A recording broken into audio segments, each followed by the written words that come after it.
It is Sunday, October 19th. We'll go ahead and say the starting quarterback for our Sunday pods. I am Zach Barnett, joined by John Brice and Doug Samuels. Gentlemen, good morning. Morning. Morning, ZB. Everyone knows that the most important quarterback play happens on Sundays. That's true. That's where the big bucks are earned, and I'm going to try and earn them today. We had once again an eventful college football Saturday. Let's jump right into it. John, I think you are uniquely qualified to answer this question. Is there a fan base in college football with more contempt for another program than Tennessee has for Alabama after losing their 17th of 19 games to the Crimson Tide? Probably not. It's a longer consecutive streak for the Vols versus the Georgia Bulldogs because they haven't beaten Kirby since the halcyon days of Butch Jones in 2016 when Juwan Jennings caught that walk-off Hail Mary, and they found a way to blow that game at home. I would also argue that on this Sunday morning, because Tennessee baseball is getting ready to lose its manager Tony Vitello to the San Francisco Giants, that there's a bit more hatred for the Giants and the folks in the Bay than there is this morning for the Crimson Tide, because unlike Josh Heupel, Tony Vitello had actually delivered Tennessee a national championship. Obviously, that game turned late first half on the 98-yard, basically 100-yard pick six. And we could say that that's a once-in-a-lifetime type play, but as we know, it's not because Alabama scored on a very similar play in 2019. And it's just – if you're a Tennessee fan, I think you're either blood red when you see Alabama or you just kind of pucker and turn tail because that program owns Tennessee like none other. Obviously, as you mentioned, the Georgia has a consecutive streak, but we're going on 2 decades straight of dominance here. Yeah, and the crazy thing is that before the past 2 decades, and 2 decades is no small measure of time, Tennessee had beaten Alabama more than any other SEC team. Tennessee, nobody in the SEC historically has a winning record against the Tide, but Tennessee had beaten Alabama even more than Auburn through the years. But once Saban arrived, that 2007 game is a game I actually covered, and Alabama had like 5 or 6 players suspended for a textbook scandal that day, and it was just announced 30 minutes before kickoff. And Bama opened the game with like an onside kick and absolutely blitzed Tennessee, and it's been a 2-decade blitz since that time. So yeah, there's extreme frustration for the Vols, and they still have Diego Pavia looming on their schedule. They still have Brent Venables and the Sooners looming on their schedule, and they still have a trip to Gainesville. And who the hell knows who will be coaching the Gators at that point in time, but Tennessee's House of Horrors in the Swamp is pretty similar to its overall House of Horrors with the Crimson Tide the last 2 decades.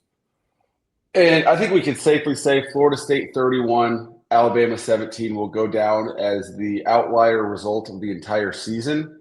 But I think we can also argue that Alabama, if you exclude week 1, just enter that fantasy lane where we can do that, Alabama is comfortably the number 1 team in the country so far this season. Yeah, I think they've figured out who they are. They've had receivers step up all over the place. I know Ryan Williams is one of the best receivers in the country, but Jeremy Bernard has been unbelievable. They've had guys step up. I know Jam Miller I don't remember his name being called Saturday. Did he play? Yes, he did. Okay, yeah, but I know he's been kind of touch and go the past couple of weeks I think he had a concussion last week and was out, but the Alabama defensively, they're starting to turn into who they should be. I remember it had to have been that Florida State game. Alabama had a player down at the goal line, number 18, get juked out of his shoes, I think, by Tommy Castellanos for a touchdown. And I didn't expect to see that dude on the field again, and he's been a mainstay and has completely turned around his season. But Alabama has figured out who they are, and I think they're one of the more dangerous teams in the country right now. I think I saw the stat, and by the way, Jam Miller had a dozen carries last night, Doug, but only 15 net yards. So right. Tennessee didn't lose that game because of its run defense. But I think I saw a stat that what Alabama has done in winning 4 consecutive games against ranked teams had never been done by any SEC team without a bye week in there. So the Tide has done that over the balance of a month without having a Saturday off. That's significant. And yeah, I think There's already been a lot of chaos in college football. The great thing is we know there's going to be more chaos over the remainder of this season. But I'm with you, Zach. I don't know how we don't get to the Heisman weekend and we reflect back on the regular season and say, how the hell did Florida State beat Alabama?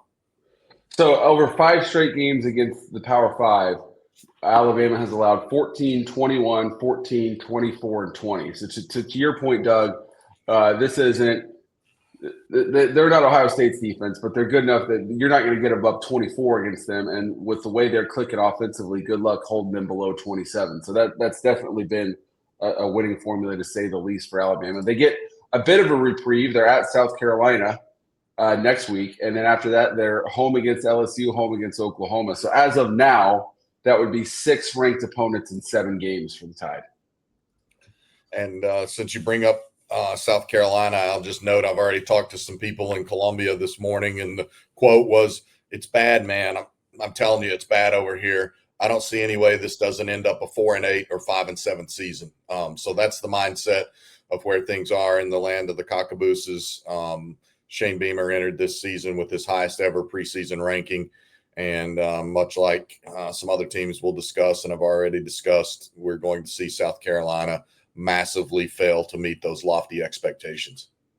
Yeah, that Oklahoma-South Carolina game was a showdown of resistible force versus resistible force. It was 2 of the worst rushing offenses in college football. And South Carolina lived up to its billing. I think they ran for 55 yards in their opening drive and finished with like 58 or something like that. But they allowed Torrey Blaylock, Oklahoma's freshman running back, to run for a career-high 101. And that was enough for Oklahoma to win that game, and a game they certainly needed to have. Let's say in the night window, John, you are uniquely qualified to answer this question as well. No one in the college football media has done a better job of chronicling, let's say, the interpersonnel dynamics between the USC Notre Dame staffs. You own that story. So what does Notre Dame 34, USC 24 mean for both of these teams? Don't take my words for it. Take the words that were shared with me from Marcus Freeman on the Notre Dame practice field Thursday as the Irish kind of had their last major day before the Friday walkthrough. And that was, I'll slightly edit them, but he told his team, lock in, let's bleepity go. This is bleepity personal. So that's all you need to know. This was absolutely personal between Marcus Freeman, the Notre Dame head coach, Chad Bowden, the USC GM, as well as assistant GM Dre Brown, assistant athletics director Zaire Turner. All 3 of those are former employees of Freeman at Notre Dame. Chad Bowden built the roster in so many ways that beat USC last night. And Marcus Freeman had those guys fired up. He had them really dialed in. And as succinctly as possible, Notre Dame saved its season. That's what it boils down to. Notre Dame would have had its season end officially a week after Penn State's ended, after those 2 teams had met in the semifinals 9 months ago. But because Notre Dame found a way to win, despite having a first-time starting center, redshirt sophomore, who had never played meaningful snaps, they ran for 306 yards. They really turned this game around when they capitalized on Lincoln Riley getting a little too cute with some offensive calls. I see you nodding your head, Doug. Like, they were cooking last night. Like, Jaden Maava was making it happen. He had just converted a huge 3rd down play past midfield into Notre Dame territory. It was a 27-24 game. And then they tried some gadgetry, and it was a horrific backfire where Mekhi Lemon held on to the ball way too long. The receiver was open. I think it was Jacoby Lane. He kept holding on. Adon Schuler forced a fumble. Notre Dame recovered, scored a touchdown. That was blouses. Yeah, I think Lincoln Riley, after the game, was asked about that one. He just said it was a stupid call, right? And that's one of them. I think the other one he got too cute on was the 4th and inches call down towards the end of the game. You know, they motioned a guy out of the backfield to the left side, and then they tried to do kind of a fake with a running back fast in the flats. That has been, you know, probably my most seen wrinkle on Twitter in the past 2 weeks. That you know, seems unstoppable, and Notre Dame just had it absolutely covered up and didn't allow it to get completed. But I mean, the Notre Dame running back said after the game, like, all wins go through the running back room. And I wish that was it should have been realized earlier in the season, and maybe this Notre Dame season has a different look. But we talked about after weeks 1 and 2, those guys' touches were not enough. And I believe Love had 2 kick returns for touchdowns. Like, maybe don't kick the ball to that 2 special teams touchdowns on Saturday. Brice did. Brice had a 100-yard kickoff return for touchdown. And the two of them, Doug, great point. The two of them combined for 474 scrimmage yards. Just Jeremiah Love and Jadarian Price, 474 scrimmage yards. They need to win every game here on out to even be in the conversation, and no win will be bigger than this one. But every game from here on out needs to go through the running back room. They're absolutely right. Like, saddle those dudes up and let's go. I mean, we can criticize Lincoln Riley for trying to get too cute, but he's in a difficult position as a play caller. Lincoln Riley, the head coach, has put Lincoln Riley, the play caller, in a difficult position because he has to be nearly perfect because of the stat you just said. You gave up 474 scrimmage yards to 2 players. And USC, in these big games, I know they had a great game against Michigan last week, but when they go on the road, when they play big boy football, they consistently measure up short on the defensive side of the ball. Yeah, I mean, look, they gave up 27 points on defense last night, USC did. And so that's well below Notre Dame's season average. They were really good in the red zone. I think Notre Dame only finished 4 for 7 in red zone scoring. And so you see, okay, well, they could have given up a lot more. You can look at that either way you want to. But I don't necessarily put last night's loss on the USC defense because I thought that they did a lot of good stuff early. They forced some field goal attempts. They were very much bend but don't break. And again, USC had rallied to a 24-21 lead after the 2-point conversion when Jadarian Price uncorked his 102-yard kickoff return. And that is the last 2 times that Notre Dame has played SC in South Bend, Jadarian Price has had a 100-plus yard kickoff return. And then last year in LA, Notre Dame had 2 different 100-yard defensive pick sixes. So you want to talk about chunk plays, that's all the real estate you can have is a 100-yard play. The big game of the day was Ole Miss at Georgia, and this was a shootout until it wasn't. Georgia in winning time has been a key theme of mine, obviously, for these last many years. How about this? Ole Miss, 35 points through 3 quarters, 13 yards in the fourth, and a 17-0 Georgia landslide in the fourth quarter. What do we make of this one, gentlemen? I mean, to me, that fourth quarter, Ole Miss seemed like a completely different team, and Georgia turned it up and found a way to win. I think I had heard during the broadcast, Trinidad Chambliss went 1 for 10 in the final quarter. Georgia covered up some of the deep and over the middle routes, forced Trinidad to go to checkdowns into the boundary, and those were either too hot for the receiver to handle or were corralled at or behind the line of scrimmage. So Georgia finds a way to win in the fourth quarter is really what this comes down to.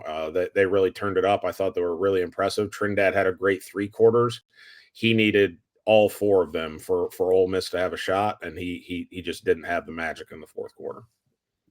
Could not agree more, Doug. I think that's a great point because it's also what Georgia did to win last month in Knoxville in a game that Tennessee consistently led by double digits and led by 14 very early, 21-7, led by 10 later on, led by 10 in the fourth quarter. Georgia finds a way to force overtime, wins the game in overtime. And it's also a little bit of what the MO is now for Lane Kiffin and Ole Miss. They can't quite get over that one hump. Like, yes, they beat Georgia at home last year. They still don't have a win against Alabama since Kiffin arrived, unless I'm mistaken. I don't think that I am on that one. And Georgia just flat out dominated the fourth quarter when it shouldn't have been that way because Ole Miss had outplayed and outcoached Georgia for 3 quarters and had more than a touchdown lead. And when you take more than a touchdown lead into the fourth quarter in that kind of game, you have to find a way to bring it home. And Ole Miss just finishes with barely 350 yards. As you noted, they had like 340 through the third quarter, and they finished with like 351. And then Ole Miss had dominated time of possession in the first half and really through three quarters. And then Georgia ends up with a 15-minute edge in time of possession, like 37 and a half to 22 and a half. And then Georgia ends up with over 500 yards of offense. An overall very clean game. Neither team committed a turnover, only 3 penalties for one, 4 for the other one. It was good football. I left that game, watching that game, convinced there's not great teams in college football this year. Ohio State is really good. Indiana looks to be really good, but there's not a great team in college football, in my opinion. Gunnar Stockton's been kind of the lightning rod throughout his career as we kind of litigate what he is. Well, yesterday he was a stud. 41 total touches between the air and the ground. He accounted for as many touchdowns as incompletions. 4 touchdown passes, 1 on the ground, 5 incompletions, 26 of 31, 289 yards.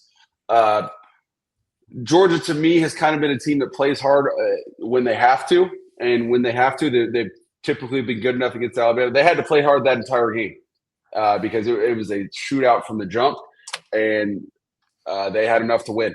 And they're a top 5 team for me. They are. Here's what I think is very striking, and this sounds a little weird to say. They're not dynamic on the defensive line. And it feels weird to talk about dynamics on the D-line, but how did Georgia win consecutive national titles?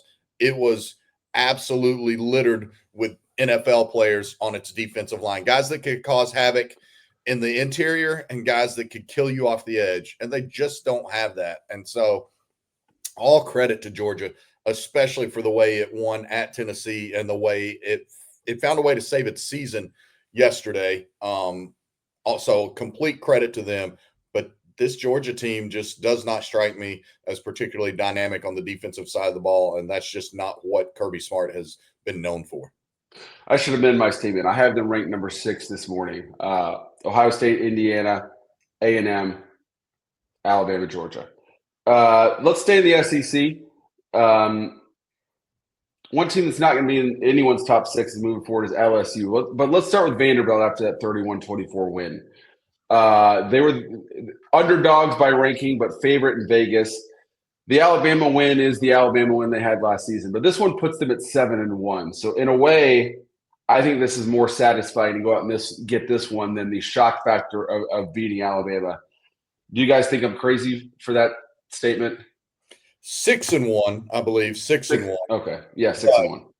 No, there's just more authenticity, I think, to what this Vanderbilt team is doing, or there's more legitimacy, I should say, to it. It's no longer a fluke. And look, Alabama ended up pulling away from the doors last week, but Vanderbilt led that game early, and Vanderbilt was right where it needed to be at halftime, and then Alabama just found a way to pull away. But they've already, won at Virginia Tech. They've won at South Carolina when South Carolina was still relatively healthy and still ranked in the top 12. And then to win this game at home, you guys know it. Our boss lives in Baton Rouge, and he called me on Friday, and he was like, Brice, people down here are just upset that LSU is an underdog to Vanderbilt. I don't know what happens if LSU actually goes and loses.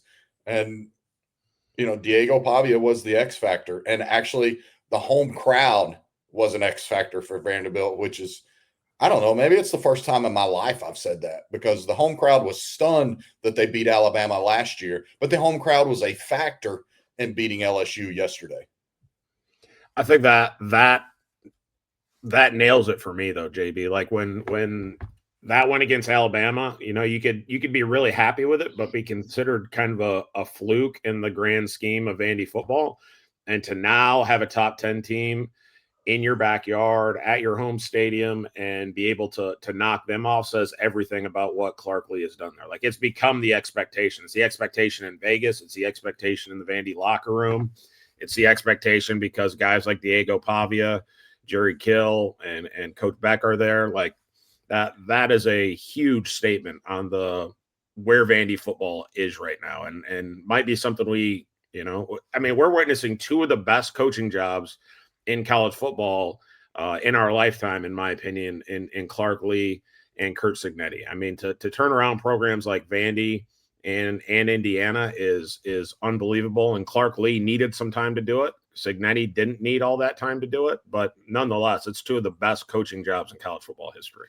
I think that's a great point, Doug. Like that's an outstanding point by you. I'm not going to assign you additional work because you're my boss anyway, but it would be a great story for you to write about, like the perspective of that you've brought now for multiple weeks, and being on the front end of what Cignetti is doing and now tying it with Clark Lee is probably the most confounding story of college football this decade. For the talk about NIL, for the talk about the transfer portal, for the talk about all the coaching changes and rev share and everything else, there's still nothing more stunning than Vanderbilt being a top 15 team and Indiana being a top 3 team. Like, it's absolutely mind-boggling to me. And you guys probably get tired of me talking about time of possession, but Vanderbilt was on the field 13 minutes more than LSU. And when you have probably not as talented a roster top to bottom, a great way to win is not to let the other team's offense on the field. And Vanderbilt did a fantastic job of that. And that's why I contend, as this Penn State search winds along, I'm just telling you, I think that Clark Lee could end up getting a look in Happy Valley. While I agree with you on some time of possession, I also agree time of possession is maybe the most overrated stat in football. But you have a point. But in this particular case, if you give that LSU offense the ball for another 13 minutes, I'm not sure much changes. That's how disappointing they've been on the offensive side of things this year. That's fair. And it should be noted that final score was 31-24, but Vanderbilt was taking a knee on LSU's doorstep. I mean, that was a 38-24 game. That was a double-digit win in every sense of the word, except the scoreboard for the Doors.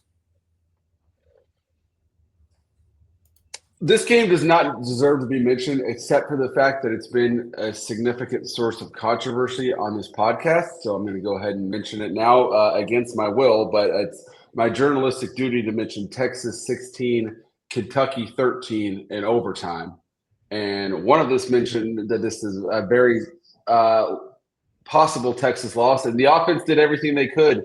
A record-setting display of futility, 8 first downs, 179 yards of total offense, 47 rushing yards, but the defense and the special teams refused to comply, and the Longhorns escaped with an overtime win that was I saw Bill Connolly put out that Texas had a 16% post-game win expectancy, and it looked like that in real time as well. I mean, this was ugly as ugly gets. The first down stats are insane. The total offense is insane, not just being held under 180 at 179 and giving up 395 to Kentucky. My favorite bizarro stat from this game is the fact that Kentucky had 86 offensive plays and Texas had 55, and Texas won the game. I mean, I don't think anything summarizes this game better than this. The fact that it's 10-10, you get a huge punt return setup where you basically just need 2 first downs to kick a field goal and win the game. And then they get a 9-yard completion to DeAndre Moore to set up a 3rd and 1, but he runs out of bounds to single-handedly keeping Kentucky in the game. But Texas could overcome their own mistake by converting a third and 1 with the quarterback run game. You keep the ball with the quarterback to get the +1 advantage on the ground. The offensive line gets 0 push, so you have to kick a field goal on 4th and 1. Your defense allows Kentucky to march the field, kick a field goal. In overtime, your defense gets a literal game-saving goal line stand. And then on offense, all you have to do is just not screw it up, and then they immediately get a holding penalty to take themselves out of field goal range, and they're kicking a field goal on 4th and 12 to go win the game from the 27 on a drive that started on the 25, and Mason Shipley's good enough. And Texas looks like a character in The Walking Dead because they're just waiting to be eliminated from SEC championship contention. But technically, they're still in it. Yeah, the goal line stand for the Texas defense, the goal line failure for the Kentucky offense is really the epitome of Kentucky football in recent years. And now that's 9 consecutive SEC losses for the Cats. It's something like 14 out of 15 overall in SEC play that they've lost now. We would be talking about Kentucky a lot more if it wasn't for Florida State and Florida State's ACC futility. But the Bush Hamden experience running the Kentucky offense continues to be an unmitigated disaster. He's 20 plus games in now, or 20 games in, and his offenses have never scored more than 2 touchdowns against any other power conference team, period. So Kentucky's averaging 15 points per game against SEC foes. Like that's not going to win you SEC games. And when Mark Stoops is 31 and 66, I think, in SEC play as a head coach, you need a lot more than 15 points to be able to compete in that league. It's 10:30, 10:29 God's time as I'm saying this. And as of now, there have been no coaching changes. Do we think that holds throughout the end by 10 p.m. tonight? Absolutely not.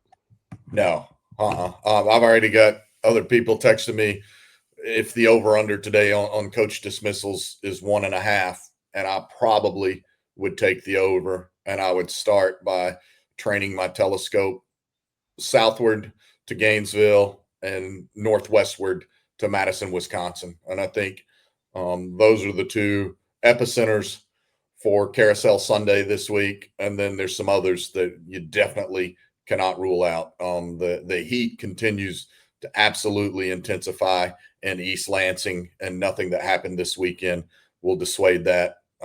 That's just, for whatever reason, been a really bad fit.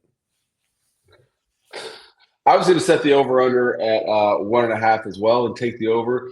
And the 2 schools that I had in mind, you did not even mention there. So perhaps 1.5 is too late. But let's go to the ACC. Louisville upsets Miami on Friday night. I would sit here and say, well, the ACC put its school, its favored team in a disadvantage by having them play on the road on Friday night. But this one was at home, and Miami was off last week. So both of those excuses are out the window. Yeah, Miami's inability to run the football in that game, and we've been raving about them on both sides of the football all season long. And I think they ran for just over 60 yards in the game. Then afterwards in the game, I think Carson Beck was asked about one of his picks, and essentially threw his receiver under the bus for running the wrong route or having a miscommunication or something. That's not what you want to see out of your veteran starting quarterback. A freshman quarterback maybe does something like that. But, credit, and I think we said it on Thursday's pod, one of us, might have been me, mentioned Jeff Brom just has a knack for winning games that he shouldn't, at least one a year, dating back to, Purdue. And, when you look at what he was able to do in West Lafayette, it's really impressive now after the last 2 head coaches with Barry Odom there and them losing this week to Northwestern. But, can the question for me is, can Jeff Brom win a national title at Louisville? I'm not so sure. We just talked about where the Periscope is focused, and I'm not saying that Jeff Brom is a candidate for any other job. But if I'm Penn State and I want someone that can win football games and develop a quarterback, like Jeff Brom is in that conversation. I don't know if Louisville is considered Midwest. That's kind of pretty south, and I know that's where his roots are. But for a guy with some Midwest roots and some Midwest success, Jeff Brom would be on my list if I were Pat Kraft. Well, here's what that win did. 2 things.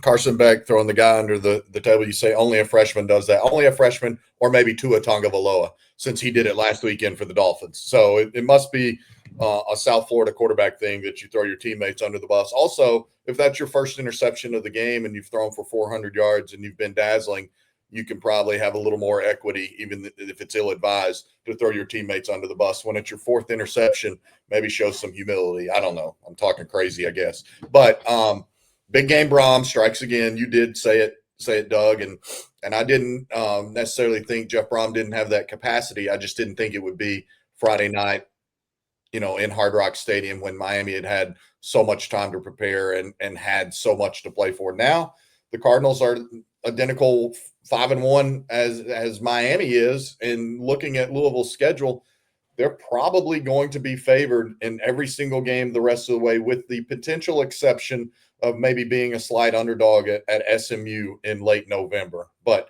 they're through the worst of their schedule. They were down 17-0 against Pitt and rallied to win that game. And Pitt looks a lot better than I certainly thought that the Panthers were, especially now that they've found a revelation in their freshman quarterback. So it's not just big game Brom and getting a scalp midway through the season. It's the fact that now Louisville re-enters the ACC title race, which means Louisville re-enters the college football playoff conversation.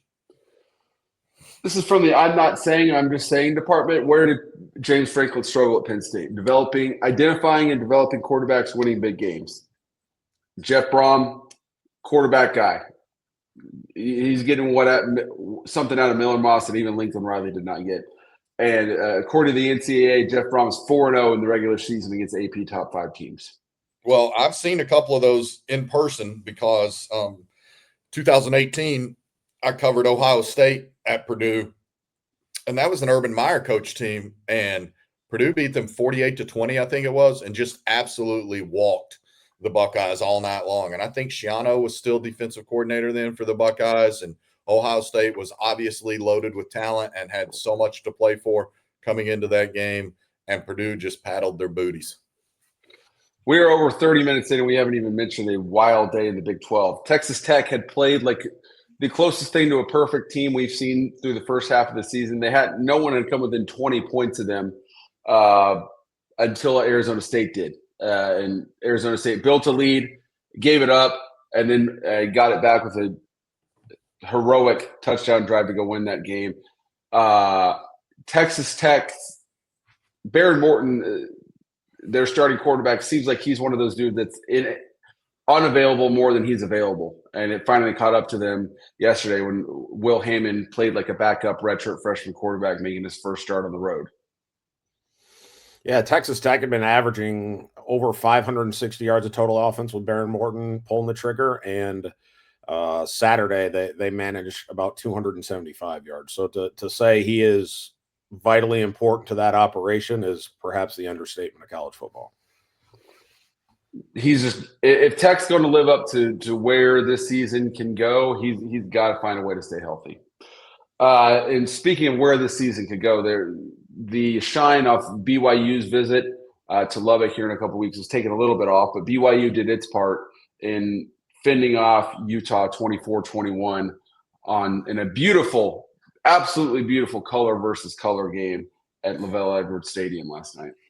Yeah, the decision to reallow, I don't even know if that's a word, those teams to both wear their home uniforms regardless of where the game is, and then to have the backdrop each time with the mountains and snow-capped already. That's beautiful. That's art, college football style, and credit to BYU. I thought that Utah would be the more mature physical team over 4 quarters. Utah briefly took a 14-10 lead, I think it was, and then BYU responded basically to put the game away and took a 24-14 lead.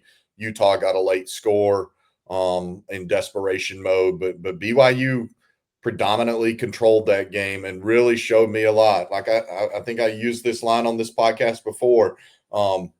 Nobody should tell Bear Bachmeier what his flaws are, that he's not that good, because he doesn't understand what his flaws are, and he thinks he's really good, and he's playing like he's really good. And he's as tough as any quarterback in college football. He's living up to the Bear moniker. Yeah, you have to be tough to be a quarterback wearing number 47. And I mean, I agree. He doesn't know what he doesn't know. He's as hard-nosed of a runner with the biggest baby face I've probably ever seen. I don't know how many BYU games you have to watch to get used to seeing a number 47 with that face, taking snaps and being physical running the football. But that's a Kalani Sitake team right there. It is his DNA that shows up, hard-nosed defense, being able to run the ball when everyone in the stadium knows you're going to run it. And then Bachmeier does just enough with his arm to keep you honest. And BYU can have a really special season with that recipe. I think they're now 7-0, if I'm not mistaken, which means they're now 17-3 in their last 20 games. That's pretty freaking good. That's about as good, literally, as anybody anywhere in college football not named Ohio State. And I feel like I'm due for my second apology of the podcast season. I had to apologize to Matt Patricia after week 1 that I didn't know if he was cut out to be a college defensive coordinator. And I believe I said on Thursday that BYU's 6-0 start was relatively hollow, to steal words out of your mouth, JB. They proved it on Saturday, man. They proved that they are legit, and you better come ready to play. The folks in Cincinnati are either screaming at their devices that we haven't mentioned them yet, or they're screaming at their devices that we are mentioning them right now. But they are tied for first place in the Big 12 with the quietest 4-0 in the history of 4-0 starts in conference play. They hammered Oklahoma State yesterday. Not that that's that hard to do, but they've got a tougher stretch coming up with Baylor at home.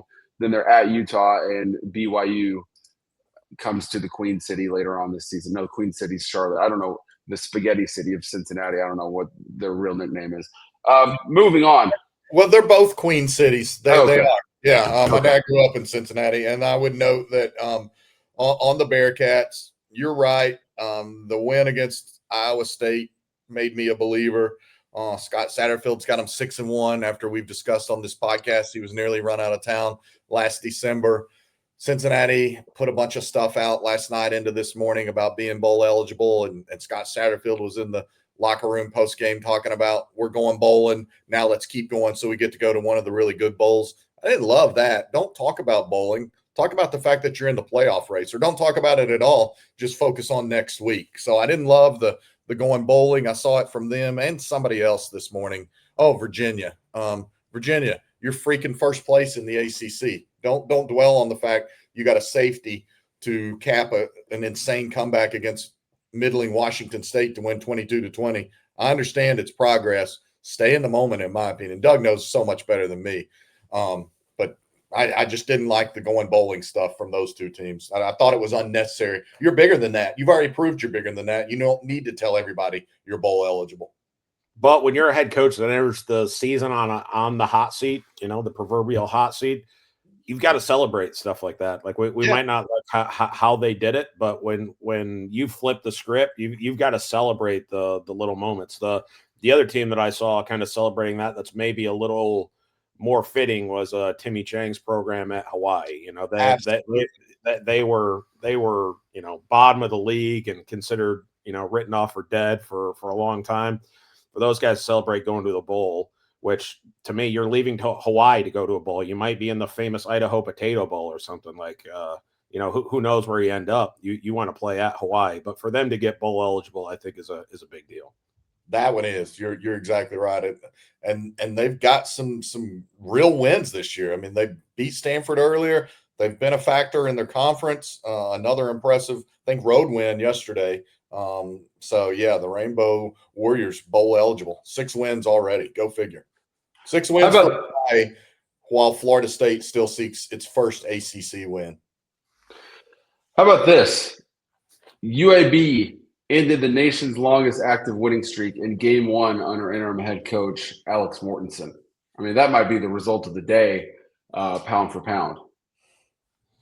I feel like the success of interim head coaches early on may be giving some AD some itchy trigger fingers. Like, hey, maybe we can make a change right now and win some games. I think there might be a contingent of non-UCLA fans that think that Jerry Neuheisel is the interim head coach and it's not Tim Skipper right now, based on all the play that Coach Neuheisel's getting, and Jerry deserves it. Like, he's done a great job with that offense and flipping it around. But they've won 3 in a row under Tim Skipper. Let's not forget that. I was really happy for Alex Mortensen to get that. Wish his dad would have been around to see that one. Would have been really cool. Maybe he had the best seats in the house from the clouds, but really emotional win for them. And I don't think anyone expected them to beat Memphis, which has been the toast of the group of 5 all season long.